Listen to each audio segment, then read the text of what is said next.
200 வருட காலமாக காணி உரிமை அல்ல, இடதுசாரிகளின் அமைப்பை பின்பற்றியதால் பிரஜா உரிமையை பறித்தது.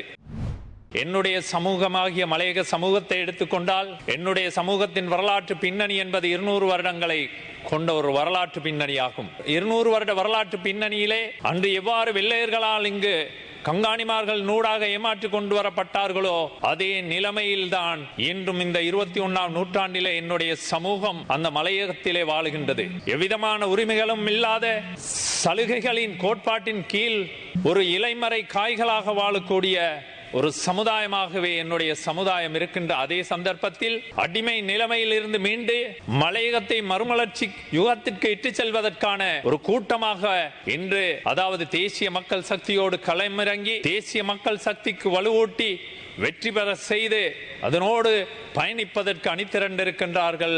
இன்று மலையகத்தின் கிட்டத்தட்ட 99% மலையகத்து தமிழர்கள். உரிமையற்றிருந்த அந்த சமூகத்திற்கு உரிமைகளை பெற்றுக் கொடுப்பதற்கு ஏதுவான நடவடிக்கைகளை எங்களுடைய கட்சியும் இன்றைய எங்களுடைய அரசாங்கமுமான தேசிய மக்கள் சக்தி முன்னிற்கின்றது.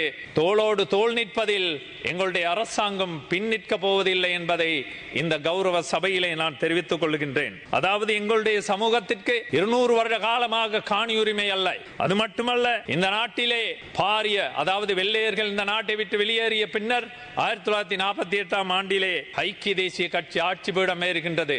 அப்போதே 1948ஆம் ஆண்டு காலகட்டத்தில் நடைபெற்ற தேர்தலின் பொழுது மலையகத்தில் உள்ள பெருவாரியான தமிழர்கள் இடதுசாரி செஞ்சட்டை அமைப்பை ஆதரித்தார்கள். அதனூடாக பதுளை மாவட்டத்தில் இருந்து நடராஜா என்று சொல்லக்கூடிய இடதுசாரி அமைப்பை பிரதிநிதித்துவம் படுத்திய ஒரு நபர் பாராளுமன்றத்திற்கு வந்தார். அவ்வாறு மலையக மக்கள் இடதுசாரிகளின் அமைப்பை பின்பற்றியதால் அன்றிருந்த ஐக்கிய தேசிய கட்சி மலையக தமிழர்களின் பிரஜா உரிமையை பறித்தது. பிரஜா உரிமையை பறித்தது மட்டுமல்ல, இந்த நாட்டில் நாடற்றவர்களாகிய ஆக்கியது. அதன் எதிரொலியாக நாடற்றவர்களாக என்னுடைய சமூகம் வரலாற்றிலே பதிவு செய்யப்பட்டார்கள்.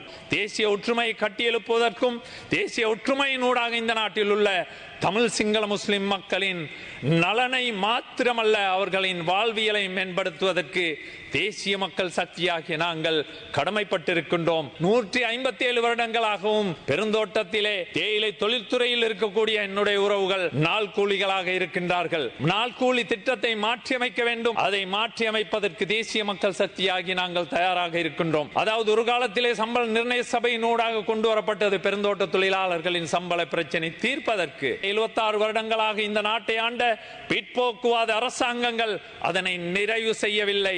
ஆனால் அதனை நிறைவு செய்வதற்காக தேசிய மக்கள் சக்தி எங்களுடைய அரசாங்கம் முழுமையான கடமையையும் பணியையும் முன்னெடுக்கும்.